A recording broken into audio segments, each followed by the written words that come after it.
दोस्तों, एक व्यक्ति जिसकी उम्र लगभग 40 वर्ष के आसपास होती है, पर जब भी वो अपनी पत्नी से संबंध बनाता है, वो अपनी पत्नी की आंखों पर पट्टी बांध देता है और उसके हाथों को बांध देता है और उसको मुंह के बल उल्टा लिटा लिटा करके उसके साथ में संबंध बनाया करता है। और फिर वो जो पत्नी होती है, वो एक दिन अचानक घर से कहीं गायब हो जाती है। दरअसल दोस्तों, इस कहानी में ऐसा क्या होता है, यह सब जानने के लिए इस कहानी को लास्ट तक जरूर सुनें।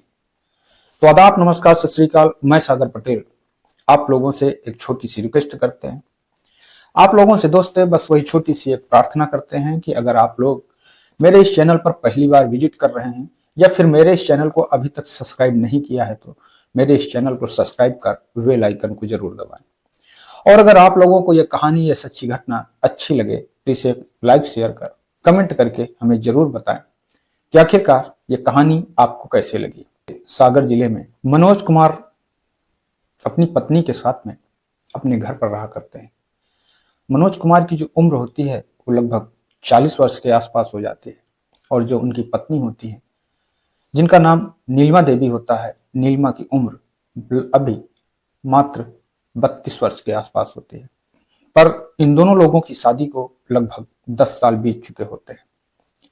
इन 10 सालों में जो राकेश कुमार होते हैं, नीलिमा देवी होती हैं, उन लोगों को कोई संतान नहीं होती।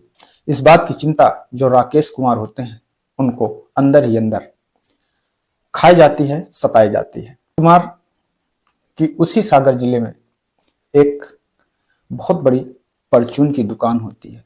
वो परचून के दुकान के, किराना की दुकान के थोक विक्रेता होते हैं। उनकी दुकान में एक लड़का काम किया करता है जिसका नाम रवि होता है। रवि की जो उम्र होती है वो लगभग 20 वर्ष के आसपास होती है। एक दिन जो वो लड़का रवि होता है, वो देखता है कि उसी समय उसके मोबाइल पर एक मैसेंजर पर एक मैसेज आता है और उस मैसेज को जैसे ही वो लड़का पढ़ता है, वो देखता है, वो चुपचाप अपने मोबाइल को बंद करके रख देता है। और उसके बाद में वो लड़का ये सोचता है कि आखिरकार ऐसा क्या हुआ है। दरअसल दोस्तों, उस मैसेज पर, उस मोबाइल पर जो उस राकेश कुमार होते हैं, जो उस लड़के के मालिक होते हैं, जो उनकी पत्नी नीलिमा देवी होती है, नीलिमा देवी देखने में बहुत ही ज्यादा सुंदर होती है। और वो इतनी ज्यादा सुंदर होती हैं कि जो राकेश कुमार होते हैं वो अपनी पत्नी से बहुत ही ज्यादा प्यार किया करते हैं। पर उनकी सुंदरता को जो कोई भी देख लेता है वो देखता ही रह जाता है। जो लड़का रवि होता है वो कभी कभी अपने मालिक के साथ में, या फिर जब उसके कभी मालिक राकेश कुमार को काम होता है तो अपने लड़के को अपने घर पर भेज दिया करते हैं, कभी खाना मंगाने के लिए या कभी किसी और काम के लिए। पर जैसे ही रवि अपने मालिक राकेश कुमार के घर जाता है और जो उसकी मालकिन होती हैं जिनका नाम नीलिमा होता है, और वो नीलिमा को देखता है, तो नीलिमा को देख करके उसकी सुंदरता का दीवाना हो जाता है। और फिर वह अपने मन ही मन यह विचार करता है कि आखिरकार एक बार हमें इस नीलिमा के साथ में, इस मालकिन के साथ में संबंध बनाने के लिए मिल जाता तो बहुत ही अच्छा होता। पर वो सोचता है कि ऐसा असंभव है और फिर वो चुपचाप उस दुकान पर चला जाता है। वो लड़का जब उस दिन लेटा हुआ होता है, फेसबुक चला रहा होता है, तो उस फेसबुक पर, उसके मैसेंजर पर दरअसल दोस्तों उस नीलिमा का ही एक मैसेज आता है और उस मैसेज पे यह लिखा होता है कि मैं आपके साथ में संबंध बनाना चाहती हूँ, आपको आना है कि नहीं। जैसे ही इस मैसेज को रवि पढ़ता है, उसके पैरों के नीचे की जमीन खिसक जाती है। वो परेशान होने लगता है कि आखिरकार मालकिन ऐसा हमसे कैसे बोल सकती है और हम जाएं या ना जाएं। पर जैसे ही वो नीलिमा के इस मैसेज को पढ़ता है, एक बार वो मन ही मन खुश होने लगता है, क्योंकि कहीं ना कहीं रवि भी नीलिमा के साथ मिलना चाहता था और नीलिमा के साथ संबंध बनाना चाहता था। तब जो नीलिमा होती है उस मैसेज पर यह आता है कि आप हाँ या ना में जवाब दें, आपको आना है कि नहीं आना। तब जो रवि होता है वो लास्ट में बहुत सोच विचार करके उस मैसेज का जवाब देता है और कहता है कि हाँ, हम आ रहे हैं। और रवि उसी समय, रात के लगभग 11 बजे के आसपास का समय होता है, वो तुरंत अपने घर से अपने मालिक के घर के लिए निकल पड़ता है। जैसे ही वो अपने मालिक के घर के पास में पहुंचता है, दरवाजे पर धक्का देता है तो वो देखता है कि दरवाजा जो है वो खुला होता है। वो उस दरवाजे से अंदर जाता है। घर की जितनी भी लाइटें होती हैं वो पूरी तरह से बंद होती हैं और उसके बाद में वो उस कमरे के अंदर जाता है जिस कमरे में उसकी मालकिन रहा करती थी, जो मालकिन का बेडरूम होता है। और जैसे ही उस कमरे में जाता है, उस बेड पर देखने की कोशिश करता है, तो जैसे ही वो उस बेड पर कुछ टटोल रहा होता है, कुछ ढूंढ रहा होता है, उसी समय उसका हाथ जो होता है अपनी मालकिन के बदन पर पड़ता है और वो देखता है कि वो मालकिन जो उसकी पूरी तरह से निमस्त थी, उसके बदन पर एक भी कपड़े नहीं थे। वो लड़का ये देख करके, ये सोच करके तुरंत वहां से कमरे से बाहर निकलने की कोशिश करता है, क्योंकि लड़का नीलिमा के साथ में संबंध तो बनाना चाहता था, पर कहीं ना कहीं वो अंदर ही अंदर डरता रहता है। इसलिए जब जैसे ही वो लड़का रवि उस कमरे से बाहर निकलने की कोशिश करता है, तो जो उसके पति होते हैं, नीलिमा के पति होते हैं, राकेश कुमार होते हैं, जो वहीं पर अंधेरे का फायदा उठा करके चुपचाप खड़े होते हैं। वो रवि से कहते हैं कि कहाँ जा रहे हो। जैसे ही रवि अपने मालिक की बात सुनता है, राकेश कुमार की बात सुनता है, वो हाथ जोड़ करके तुरंत गिड़गिड़ाने लगता है, माफी मांगने लगता है और वो कहता है कि साहब, इसमें मेरी कोई गलती नहीं है। दरअसल ये जो मैडम जी हैं, इन्होंने ही हमको यहाँ पर बुलाया था। राकेश कुमार अपने उस नौकर से कहते हैं, उस लड़के से कहते हैं कि आपको परेशान होने की कोई जरूरत नहीं है। दरअसल इन जो मैसेज गए हैं, इनको मैंने ही किया है।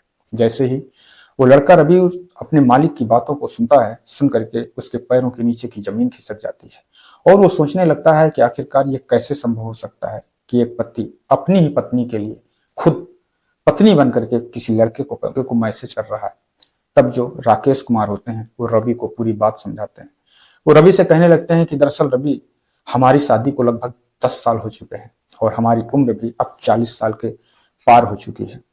जो आपकी मालकिन है, जिनकी उम्र अभी मात्र 32 वर्ष के आसपास है, पर हम लोगों को अभी तक कोई संतान नहीं हुई है और हम आपसे एक संतान चाहते हैं, आपसे अपने पत्नी के अपने लिए एक वंश चाहते हैं।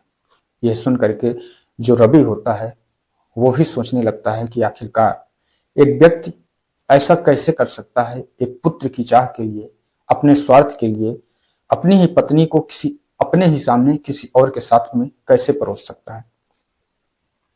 पर रवि को जैसे ही अपने मालिक की बात समझ में आती है, वो कहता है कि ठीक है।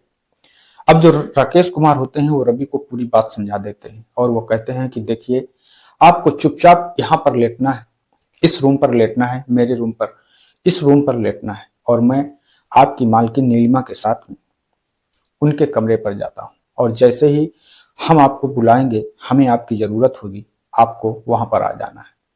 जो रवि होता है कि वो कहता है कि ठीक है और वो चुपचाप उस रूम पर खड़ा हो जाता है और इस चीज का इंतजार करने लगता है कि आखिरकार जो उसके मालिक राकेश सिंह है वो कब उसको बुलाएंगे। अब राकेश अपनी पत्नी नीलिमा के पास में जाते हैं और उसके पास में जाने के बाद में उसके बगल पर लेटकर उसके साथ मीठी मीठी सी बातें करने लगते हैं। जैसे ही वो दोनों एक दूसरे के साथ में बात करते हैं, अब जो नीलिमा होती है उसका भी मूड हो जाता है और वह भी तैयार हो जाती है। जब वो अपने पति से ये कहती है कि हम आपके साथ में हम तैयार हैं, उसी समय जो राकेश कुमार होते हैं वो नीलिमा से कहते हैं कि आज हम कुछ अलग तरीके से कुछ करना चाहते हैं, आपके साथ में कुछ अलग तरीके से करना चाहते हैं। तब जो नीलिमा होती है वो सोचती है कि शायद कभी कभी किसी किसी का मूड बदलता है, चेंज होता है, इसलिए वो उनको मना नहीं करती है। तब जो राकेश कुमार होते हैं वो कहते हैं कि मैं आपके आज आंखों में पट्टी बांध करके और आपके हाथों को बांध करके मैं आपको खुश करना चाहता हूँ, आपके साथ में आपको बहुत ही ज्यादा खुश करना चाहता हूँ। जो नीलिमा होती है वो कहती है कि आपकी जैसी इच्छा है, आप उस तरीके से हमारे साथ में कर सकते हैं। तब जो राकेश कुमार होते हैं वो अपनी पत्नी नीलिमा की आंखों में पट्टी बांध देते हैं और उसके हाथों को बांध देते हैं और उसके कपड़ों को उतार देते हैं और उसके जिस्म के साथ में खेलने लगते हैं। नीलिमा पूरी तरह से उस चीज के लिए तैयार हो जाती है। उसी समय जो राकेश कुमार होते हैं वो चुपचाप वहां से बाहर निकल आते हैं, क्योंकि वो अपनी पत्नी से ये चीज पहले ही बोल चुके थे कि आज ना आपको टच करना है, ना आज आपको बात करनी है, बस केवल हम प्यार ही करेंगे, उसके बीच में कुछ और नहीं होना चाहिए। अब जो नीलिमा होती है वो चुपचाप अपनी पति की इन बातों को सुन करके वो चुपचाप लेट जाती है अब जो रवि होता है वो नीलिमा के पास में पहुंचता है और अब रवि जो होता है वो अपनी मालकिन के साथ में जा करके संबंध बनाने लगता है। उसकी मालकिन क्योंकि बोल नहीं सकती थी और जो उस जिसके हाथ बंधे होते हैं वो टच नहीं कर सकती थी, वो इसलिए शायद उसे कुछ पता नहीं चलता। पर जैसे ही जब रवि अपना काम करके बाहर हटता है तो जो मालकिन नीलिमा होती है वो अपने पति राकेश से कहती है, वो सोचती है कि शायद ये राकेश ही हैं, इसलिए वो अपने पति राकेश से कहती है कि आज आपके अंदर बहुत ज्यादा जोश आ गया था, आज तो आपने हमें खुशी कर दिया। अब जो राकेश कुमार होता है अपनी पत्नी की इन बातों को सुन करके वो कहीं न कहीं खुश हो जाता है और वो अब रवि से हर रोज अपने घर पर बुलाता है और अपनी पत्नी के साथ में अलग अलग तरीकों से, अलग अलग फैंटेसी से, अलग अलग बातें बता करके उसके साथ में अपने ही नौकर से संबंध बनवाता है। धीरे धीरे करके दोस्तों लगभग 2 महीने का समय बीत जाता है। जब एक दिन जब राकेश कुमार अपने उस नौकर को रात में 11 बजे के आसपास मैसेज करते हैं कि अब टाइम हो गया है, आपको आ जाना चाहिए, पर उस मैसेज का कोई रिप्लाई नहीं होता, कोई जवाब नहीं होता। और जैसे ही वो देखते हैं कि इस मैसेज का कोई जवाब नहीं आया, शायद उन्हें बहुत ही ज्यादा गुस्सा आता है और वो परेशान होने लगते हैं और वो सोचते हैं कि ठीक है, कल सुबह जैसे ही हम अपनी दुकान पर जाएंगे और जैसे ही वो दुकान पर आता है सबसे पहले हम उसकी खबर लेते हैं। तब जैसे ही वो दूसरे दिन दुकान पर जाते हैं और दुकान पर रवि पहुंचता है तो वो तुरंत रवि से कहते हैं कि आखिरकार आप आज रात पर आए क्यों नहीं और मेरे मैसेज का जवाब क्यों नहीं दिया। तब जो रवि होता है वो कहता है कि साहब, दरअसल मेरा मोबाइल खराब हो गया था, जिसकी वजह से उसको मैंने एक दुकान पर बनने के लिए दे दिया था। अब जो राकेश कुमार होते हैं जैसे ही रवि के मुंह से इन बातों को सुनते हैं तो आखिरकार वो सोचते हैं कि चलिए ठीक है, कोई बात नहीं, क्योंकि अब वो जब मोबाइल ही खराब हो गया था तो कल नहीं आज सही। और वह जो दूसरे दिन होता है जैसे ही 11 बजे का समय होता है वो तुरंत फिर रवि के पास में मैसेज करते हैं और रवि उनके घर पर आता है और उनकी मालकिन के साथ में, नीलिमा देवी के साथ में, उनके अरमानों को पूरा करने लगता है। दरअसल इसी बीच एक दिन जो राकेश कुमार होते हैं उनको अपनी दुकान के काम से एक दिन बाहर जाना होता है और वो अपने नौकर रवि से कहते हैं कि देखो, ऐसा है कि अब मैं 4 से 5 दिन घर पर नहीं रहूंगा, इसलिए मैं आपसे ये कहता हूं कि आप भी घर पर मत जाना, क्योंकि अगर आप घर पर जाते हो तो फिर ये जो भेद है वो सारा भेद खुल जाएगा। जो रवि होता है वो राकेश कुमार से कहता है कि आपको परेशान होने की जरूरत नहीं है, हम उस घर पर कभी नहीं जाएंगे। अब जो राकेश कुमार होते हैं वो 3-4 दिन के बाद में अपने घर पर लौट करके आते हैं तो वो देखते हैं कि जो उनकी पत्नी है वो पत्नी घर पर है ही नहीं। अब वो थाने जाते हैं और थाने जाने के बाद में अपनी पत्नी की गुमशुदगी की रिपोर्ट दर्ज करवाते हैं और जब पुलिस उनकी पत्नी नीलिमा की गुमशुदगी की रिपोर्ट दर्ज करके उसे तलाशने की कोशिश करती है, उसे ढूंढने की कोशिश करती है, तभी पुलिस को एक सूचना मिलती है कि एक महिला जो पूरी तरह से निवस्त्र है और जिसका शव रोड के किनारे पर पड़ा हुआ है। अब पुलिस तुरंत वहां पर मौके पर पहुंचती है और उसके बाद में नीलिमा के शव को अपने कब्जे में लेकर के उसका पंचनामा भरती है और पंचनामा करके पोस्टमार्टम के लिए भेज देती है।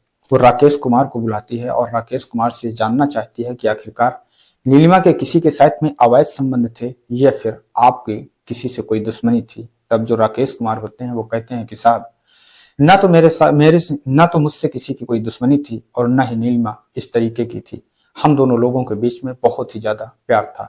अब पुलिस ये सोचने लगती है कि आखिरकार फिर ऐसी क्या बात हुई जिसकी वजह से नीलिमा के साथ में ऐसी घटना घट गई। अब पुलिस नीलिमा के मोबाइल को तलाश करने की कोशिश करती है। पुलिस को ऐसा लगता है कि शायद नीलिमा के मोबाइल को तलाशा जाए तो जरूर कुछ ना कुछ सुराग मिल जाएगा। अब पुलिस जैसा सोचती है, जिस तरीके से सोचती है उसी तरीके अब वो नीलिमा के मोबाइल को खंगालना चाहती है। अब पुलिस जैसे ही नीलिमा के सोशल अकाउंट पर जाती है तो वो देखती है कि एक लड़का जिसका नाम रवि है उसके मोबाइल पर हर रात चैट की जाती थी। अब पुलिस तुरंत यह बात राकेश कुमार से कहती है और राकेश कुमार से बताती है कि एक रवि नाम के लड़के से तुम्हारी पत्नी के अवैध संबंध थे, क्योंकि वो हर रात उसके साथ में चैट करती थी।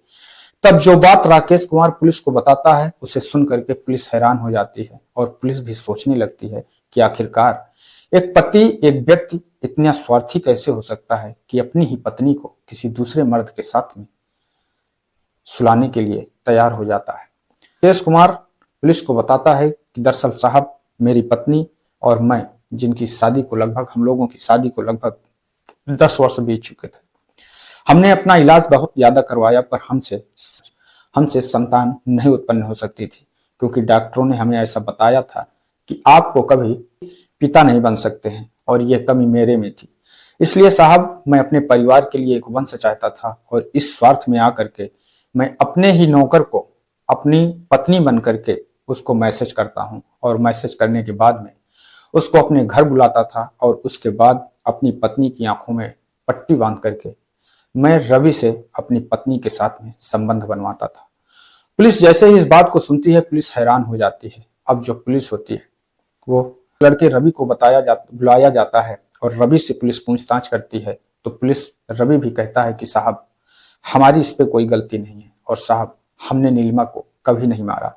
जब से साहब हमसे बोल करके गए थे, मैंने कभी उस घर की तरफ देखा भी नहीं। अब पुलिस जो होती है वो और ज्यादा परेशान होने लगती है। इसी बीच पुलिस ये चाहती है कि आखिरकार अभी शायद नीलिमा के मोबाइल को और अच्छी तरह से खंगाला जाए, तो हमें कोई और सुराग मिल सकता है। अब पुलिस नीलिमा के मोबाइल पर उसकी कॉल डिटेल को चेक करती है, तो पुलिस देखती है कि एक नंबर है जिससे नीलिमा की इन 2 दिनों में बात हुई है। अब पुलिस जो होती है वो ट्रेस करती है, और जैसे ही उस नंबर को ट्रेस करती है, तो सागर जिले की ही जिस मोहल्ले में उनकी दुकान हुआ करती है, जिस मोहल्ले में राकेश कुमार की दुकान हुआ करती है, उन्हीं की दुकान से लगभग 300 मीटर की दूरी पर एक मोबाइल की दुकान होती है। और पुलिस जैसे ही उस नंबर को ट्रेस करके उस दुकान पर पहुंचती है और उस व्यक्ति को गिरफ्तार करती है, उससे पूछताछ करती है, तो वह व्यक्ति जो बात बताता है उसे सुन करके पुलिस भी हैरान हो जाती है। दरअसल दोस्तों, जो वो लड़का होता है वो कहता है कि जिस समय जो रवि का मोबाइल होता है वो उसके पास में बनने के लिए जाता है। अब रवि का मोबाइल जिस समय बनता है, क्योंकि उस पर कोई लॉक का सिस्टम नहीं होता है, वो जो लड़का होता है वो रवि के सोशल अकाउंट को देखता है, और वही देखता है कि उसकी नजर पड़ती है कि जो उसकी मालकिन है, जो नीलिमा देवी है, उसके साथ में रवि के नाजायज संबंध है। और इसी का फायदा उठा करके अब वह नीलिमा देवी को उसी नंबर पर फोन करने लगता है, और फोन करके उनसे कहने लगता है कि हम आपके साथ में संबंध बनाना चाहते हैं, और अगर आप मेरे साथ में संबंध नहीं बनाए तो हम आप लोगों को बदनाम कर देंगे कि आपके संबंध आपके नौकर के साथ में है। पर नीलिमा देवी जो होती हैं, शायद उन्हें इस बात की कोई जानकारी थी ही नहीं, इसलिए वो उससे कहती हैं कि आपको जो भी कहना है वो आप कहिए, और मेरे संबंध ऐसी की औरत हूं ही नहीं। अब यह बात सुन करके जो वो लड़का होता है उसे गुस्सा आ जाता है। फिर जैसे ही उसको यह पता लगता है कि जो राकेश कुमार हैं वो शहर से कहीं बाहर गए हैं, इसी का फायदा उठा करके वो अपने कई दोस्तों को साथ में लेकर के एक दिन नीलिमा देवी के घर पहुंच जाता है, और उसके बाद वो और उसके जो दोस्त होते हैं उनको वो नीलिमा देवी को बेहोश करके उनके मुंह को बांध करके उनको घर से उठा ले जाते हैं, और घर से उठाकर रोड के किनारे वो तीनों मिल करके एक जंगल पर उनके साथ में बलात्कार करते हैं और उनका रेप करते हैं, और रेप करने के बाद में उस लाश को रोड के किनारे फेंक कर तीनों भाग जाते हैं। अब पुलिस जैसे ही इस बात उस लड़के के मुंह से सुनती है, यह सुन करके परेशान हो जाती है, हैरान हो जाती है। पुलिस उन तीनों लड़कों को गिरफ्तार करती है, और उन तीनों को गिरफ्तार करने के बाद में पुलिस अब राकेश कुमार को भी गिरफ्तार करती है, क्योंकि राकेश कुमार भी इस केस में पूरे ही दोषी थे। और फिर उसके बाद में उस लड़के रवि को भी गिरफ्तार किया जाता है। सभी लोगों पर अलग अलग धाराओं पर मुकदमा चलाए जाते हैं। अब इन लोगों के साथ में आखिरकार क्या होगा दोस्तों, ये आप लोगों को बहुत ही अच्छी तरीके से मालूम है। पर इस कहानी से हम लोगों को एक सीख लेनी चाहिए कि क्या इस तरीके अपनी फैंटेसी को पूरा करने के लिए, अपने स्वार्थ को पूरा करने के लिए, अपनी जरूरत को पूरा करने के लिए किसी के साथ इस तरीके का धोखा किया जा सकता है। धोखा करना सही है या गलत, अपनी राय जरूर दीजिएगा। तो दोस्तों, इस कहानी को सुनाने का उद्देश्य किसी को ठेस पहुंचाना नहीं है, किसी को दुख पहुंचाना नहीं है, बल्कि आप लोगों को सजग करना है, सतर्क करना है। मैं आपका दोस्त सागर पटेल इन्हीं शब्दों के साथ में आपसे विदा लेते हैं। कल फिर मिलेंगे किसी एक नई कहानी के साथ में, किसी एक नई सच्ची घटना के साथ में। तब तक के लिए नमस्कार, जय हिंद, जय भारत।